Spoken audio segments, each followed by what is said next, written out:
Olá, queridos irmãos, agradecido pela oportunidade de trabalho, um presente. Exposição de hoje, um convite para reflexão, ver o que diz a doutrina a respeito do tema do assunto proposto. E como todo trabalho, vamos abrir com uma prece.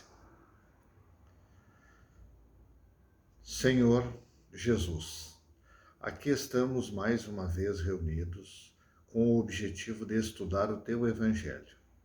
Mestre, que possamos elevar nossos pensamentos, mantendo-nos ligados aos amigos da espiritualidade maior que se encontram conosco neste momento, trazendo-nos suas vibrações de luz e de paz.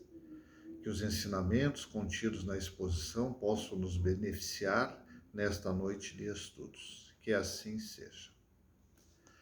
O expositor já beneficiou, né? Espero que todos possam ser beneficiados com alguma coisinha. Foi-me solicitado, além do tema, procurar relacionar com a situação de hoje, com relação à pandemia, com os dias que estamos passando. Confesso que não é fácil, porque é um período de bastante reflexão, pelo menos que eu tenho passado, assim, me questionando muitas coisas, tendo muito cuidado, já que os ânimos andam muito exaltados. Mas primeiro, antes de falar, faço algumas indicações. Primeiro, o site da FEB, Federação Espírita Brasileira. Ali, irmãos qualificados, estudiosos, sempre postam orientações, exposições, posicionamentos firmes, equilibrados, baseados na doutrina, que nos servem como guias necessários para o nosso dia a dia, para nossas atividades, tanto no lar como nas atividades doutrinárias. 2 livros, para não tomar muito tempo, um que eu já citei é No Mundo de Regeneração, do Divaldo e do Manuel Filomeno de Miranda, onde aparece o que está acontecendo na espiritualidade, os acontecimentos de hoje.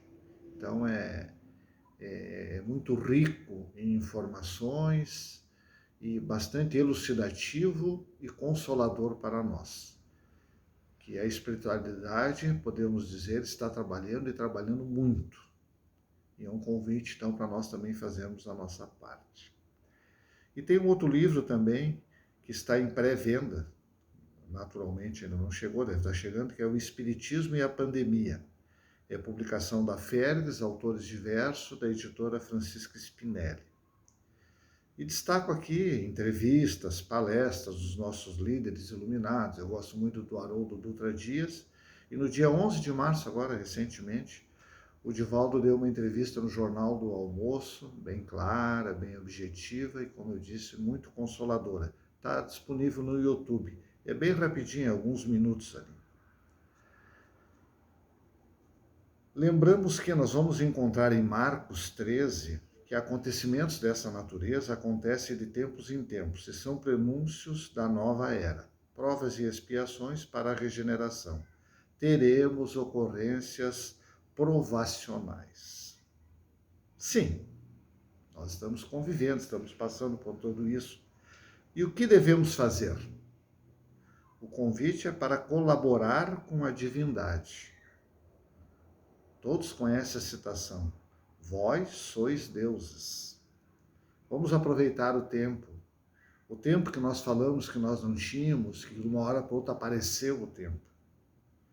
Tempo para o lar, para a nossa família, para leituras, atividades voltadas ao bem.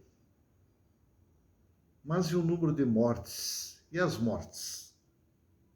O luto é necessário, o recolhimento. Chore. A única coisa que devemos tentar evitar é a rebeldia, principalmente a rebeldia contra Deus. Retornaremos para a prática do bem, solidariedade e oração com Deus. E lembramos que a carga é proporcional às nossas forças. Muitos poderiam questionar também, e o tempo? Já que um número expressivo de irmãos nossos está partindo, retornando para a espiritualidade cedo. Lembro uma frase aqui: um século de nosso mundo não passa de um relâmpago na eternidade. É um período de reflexão e discernimento, prudência no pensar, falar e agir. Nada no universo é perene, só Deus. E um convite para sairmos da inércia.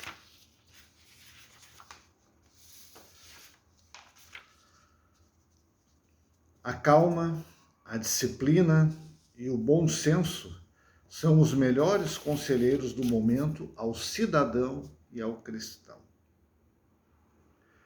E sugiro também a leitura, o Livro dos Espíritos. Vou destacar aqui apenas duas questões, a questão 737 e a 740. 737 está no capítulo 6, na lei de destruição necessária e destruição abusiva, flagelos destruidores, guerras, homicídio, crueldade, duelo, pena de morte. Vamos ver o que diz os flagelos destruidores, questão 737. Com que objetivo Deus atinge a humanidade com flagelos destruidores? Olha a resposta dos Espíritos: para fazê-lo progredir mais depressa. Pula um pedacinho e depois diz assim, é preciso ver o fim para apreciar os resultados. Vós só os julgais de vosso ponto de vista pessoal e os chamais de flagelos por causa do prejuízo que causaram. No entanto, esses transtornos muitas vezes são necessários para que as coisas atinjam mais rapidamente uma ordem melhor, fazendo com que ocorra em alguns anos algo que teria exigido muitos séculos. O exemplo é a vacina que nós estamos tomando. Olha o tempo recorde que foi feita a vacina, né? E cada vez mais surgirão, assim como surgiu a vacina para a prevenção, também surgirão remédios para a doença. Na 740, diz assim, pergunta: para o homem os flagelos não seriam igualmente provações morais que o põem às voltas com as necessidades mais aflitivas? Olha a resposta dos Espíritos. Os flagelos são provações que dão ao homem a oportunidade de exercer sua inteligência, demonstrar sua paciência e resignação ante a vontade de Deus, tornando-o capaz de manifestar seus sentimentos de abnegação, de generosidade e de amor ao próximo. Agora, no finalzinho, tem um C importantíssimo que nos atrapalha muito. Se ele não for dominado pelo egoísmo. Olha bem, 740. O tema, como foi proposto, então, a cólera. Vamos primeiro ver o que diz o dicionário sobre a cólera. É uma irritação forte, uma ira, um impulso violento que nos incita contra aquele ou aquilo que nos ofende ou indigna. Uma coisa difícil de acontecer, não está acontecendo hoje, né? É um comportamento de ferocidade, de irritação. O gaúcho, inclusive, tem um termo, né? Quando o gaúcho está irado, irritado, né? Ele perdeu a Tramontina. E tem também, a título de informação, o substantivo masculino cólera, que é uma doença infecciosa e epidêmica, de origem asiática, causada pela bactéria Vibrio cholerae, que já nós sabemos ocorre principalmente por falta de saneamento básico. Mas alguém poderia perguntar assim, né? Mas por que estudar a cólera? Me dê um motivo. Aí recorremos então a Emmanuel, que nos vai dar 10 motivos na obra O Espírito da Verdade, alerta a cólera. Diz assim, ó, a cólera apresenta 10 negativas complexas que induzem a melhor das criaturas à pior das frustrações. Quer dizer, o caminho da cólera não é bom. Vamos ver então o que é essas 10 negativas. Não resolve, agrava. Não resgata, complica. Não ilumina, escurece. Não reúne, separa. Não ajuda, prejudica. Não equilibra, desajusta. Não reconforta, envenena. Não favorece, dificulta. Não abençoa, maldiz. Não edifica, destrói. E dá uma dica no finalzinho, então, das 10 negativas. Evita a cólera como quem foge ao contato destruidor da alta tensão. Todo mundo já viu alguma notícia quando algum irmão coloca o dedinho ali numa rede de alta tensão, né? E dá uma dica com um pouquinho de humor. Mas se você amanhece de mau humor, antes que o flagelo se instale de todo na sua cabeça e na sua voz, comece o dia rogando a divina bondade o socorro providencial de uma laringite. Não, mas aí assim, não, os 10 motivos ainda não me convenceram. Então nós vamos lá no outro livrinho, mais um motivo aí, anti a cólera, também do Emmanuel, que diz bem no finalzinho assim, ó, conclui, faz algumas citações e conclui: calamidade do mundo íntimo, razão pela qual, toda vez em que nos sintamos ameaçados por irritação ou azedume, é prudente nos recolhermos a recanto pacífico, a fim de refletir nas necessidades do próximo e lavar os pensamentos nas fontes da oração. Então vamos também lavar nossos pensamentos aqui pela exposição, pelo convite à reflexão. Bem, no Velho Testamento nós vamos encontrar a palavra cólera, não encontramos. Nós vamos encontrar muita palavra ira, a ira de Deus, ameaças de Deus, né? É pela aquela noção que nós tínhamos naquela época, né, de um Deus antropomórfico, né? Então, ele era obedecido devido ao medo, né? As coisas que poderiam acontecer. Nas obras básicas, nós vamos encontrar no Evangelho segundo o Espiritismo, no capítulo 9,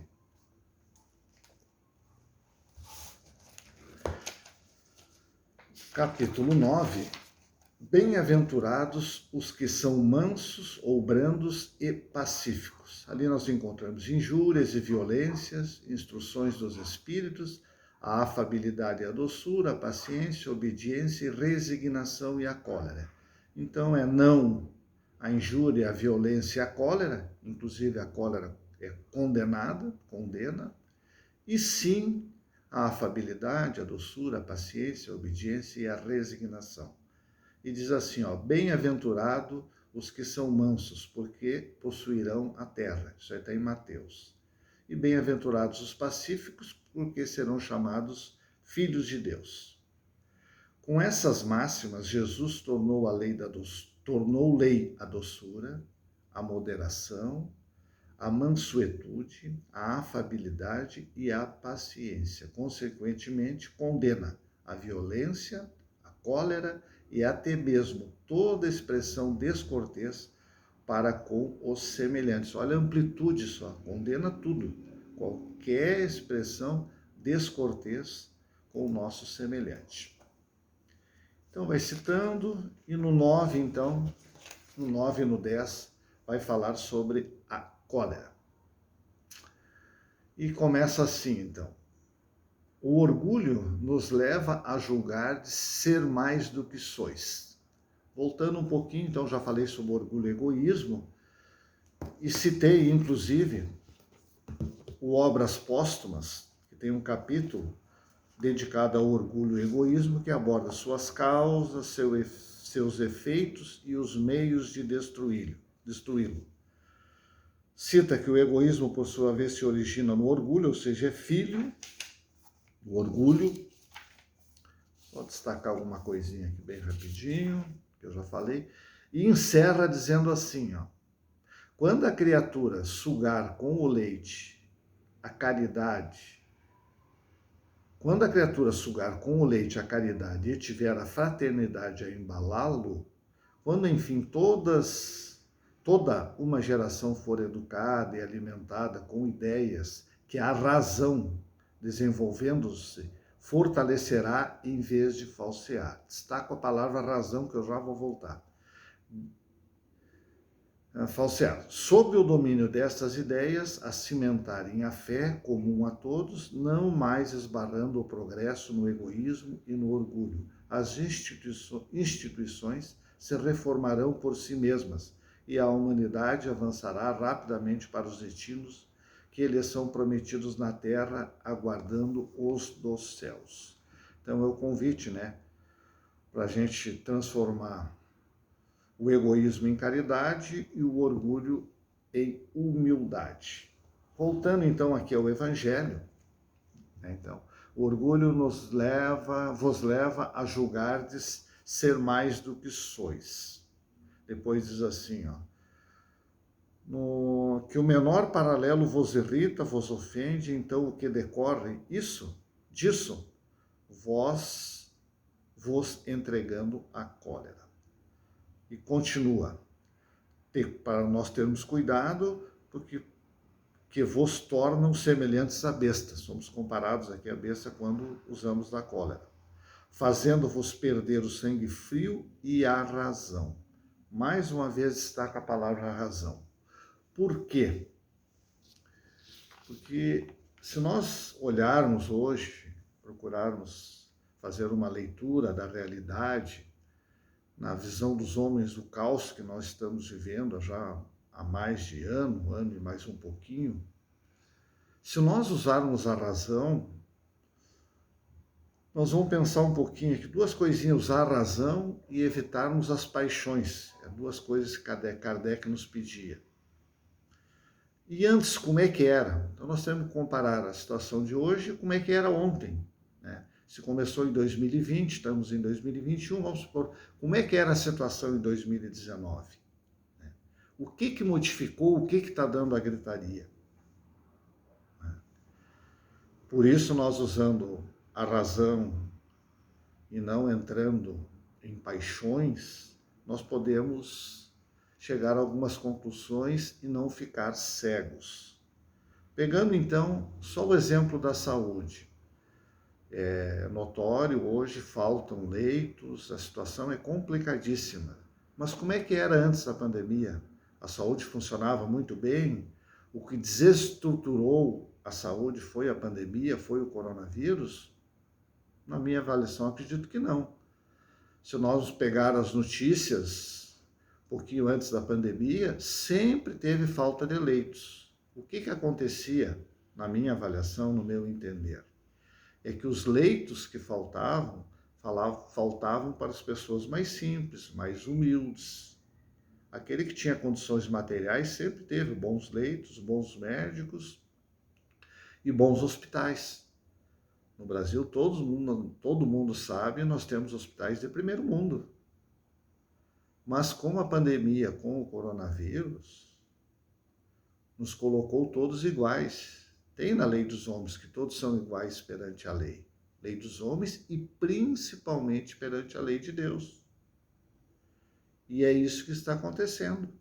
Hoje, mesmo eu tendo condições materiais, eu não tenho condições de ter um leito. Esse é o motivo da gritaria. Quando eram só os mais simples, os mais humildes, materialmente, que não tinham condições, não era notícia, agora virou notícia. Então, muito cuidado, vamos usar, como eu disse, a razão não nos deixar nos entregar pela paixão, do lado A, do lado B, do lado C, olhar as informações, concluir realmente o que está acontecendo. Isso é apenas eu falei da saúde, né? Assim nós poderíamos fazer uma avaliação da educação, que não se fala, da segurança, da infraestrutura, né? Quantos irmãos nossos hoje não têm condições básicas de saúde, água, esgoto, saneamento básico? Complicado. Voltando aqui então para o que diz o Evangelho, pensar mais algumas coisinhas. Em seu frenesi, o homem colérico se volta contra tudo, contra a natureza bruta, os objetos inanimados que ele quebra porque não lhes obedecessem.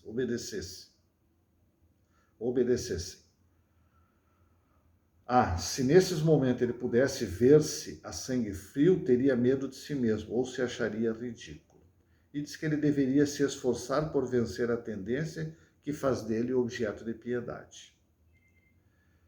Se ele pensasse que a cólera, olha que coisa importante, não remedia nada, que altera a saúde e até lhe compromete a vida, veria que ele próprio é a sua primeira vítima. E conclui essa primeira citação aqui, então, o espírito protetor. Em suma, a cólera não exclui certas qualidades do coração. Olha só, ela não exclui, mais um detalhe, mas impede que se faça muito bem e pode fazer muito mal. Isso deve ser estímulo suficiente para motivar esforços para dominá-la. É o que nós fazemos diariamente, né? Estamos nos esforçando. O espírito, além disso, é estimulado por um outro motivo. O que a cólera é contrária à caridade e à humildade cristã. Tem um outro espírito também no item 10, que é o Hahnemann, bem conhecido médico Hahnemann, pai da homeopatia, que diz assim, começa dizendo assim, a ideia muito falsa que não se pode reformar sua própria natureza. O homem julga-se dispensado de fazer esforços para corrigir os defeitos em que se compraz voluntariamente. O homem inclinado à cólera quase sempre se desculpa por seu temperamento. Quem é que já não ouviu falar, né? Não adianta, eu sou assim, o meu temperamento é assim. Não. O Hahnemann está dizendo que não é bem assim. E olha que interessante, um espírito pacífico sempre será pacífico. E um espírito violento não seria, por isso, mais dócil. O corpo não dá mais cólera àquele que não tem, assim como não dá outros vícios. Importantíssimo aqui, ó. Todas as virtudes e todos os vícios são inerentes ao espírito, por isso da nossa dificuldade. E conclui, mas pode modificar o que é do espírito quando tem vontade firme. E conclui, dizei, pois, que o homem só permanece vicioso porque quer permanecer vicioso, mas aquele que quer se corrigir sempre o pode, pois de outra forma a lei do progresso não existiria para o homem. Nós sabemos que estamos sujeitos à lei do progresso. Isso é o que diz Hahnemann. Vamos ver também, eu gosto muito das citações de Paulo, apenas uma citação de Paulo aqui. Toda a amargura e ira e cólera e gritaria e blasfêmia e toda a malícia sejam tiradas dentre vós. Antes sede uns para com os outros benignos, misericordiosos, perdoando-vos uns aos outros, como também Deus vos perdoou em Cristo. Isso aí Paulo falou aos Efésios. E a casa espírita? Como é que pode nos auxiliar? Com os diversos recursos, como o estudo, o conhecimento de si mesmo, as oportunidades de diluirmos nossas emoções nas diversas frentes de trabalho.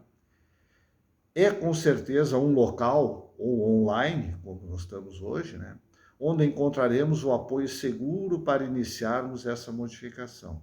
Porque aquele que deseja se corrigir sempre poderá fazê-lo. Então, a doutrina espírita, esse programa de amadurecimento, de expectativas completo, porque consola, porque não nos ilude, é a vida real. E para encerrar a prece, eu recorro ao Chico Emmanuel, essas belas palavras, que tudo passa, que essa primeira citação foi feita por Maria e depois com essas belas palavras do Chico. Todas as coisas na terra passam. Os dias de dificuldade passarão, passarão também os dias de amargura e solidão. As dores e as lágrimas passarão. As frustrações que nos fazem chorar um dia passarão. A saudade do ser querido que está longe passará. Dias de tristeza, dias de felicidade, são lições necessárias que na terra passam, deixando no espírito mortal as experiências acumuladas. Se hoje para nós é um desses dias repletos de amargura, paremos um instante. Elevemos o pensamento ao alto e busquemos a voz suave da Mãe amorosa, a nos dizer carinhosamente: isso também passará. E guardemos a certeza delas próprias, dificuldades já superadas, que não há mal que dure para sempre. O planeta Terra, semelhante a enorme embarcação, às vezes parece que vai sossobrar diante das turbulências de gigantescas ondas. Mas isso também passará, porque Jesus está no leme dessa nau e segue com o olhar sereno de quem guarda a certeza de que a agitação faz parte do roteiro evolutivo da humanidade e que um dia também passará. Ele sabe que a Terra chegará a Porto Seguro, porque essa é a sua destinação. Assim, olha, importante aqui, assim, façamos a nossa parte, o melhor que pudermos, sem esmorecimento, e confiemos em Deus, aproveitando cada segundo, cada minuto, que por certo também passará. Tudo passa, exceto Deus. Deus é o suficiente. Então vamos viver esses momentos.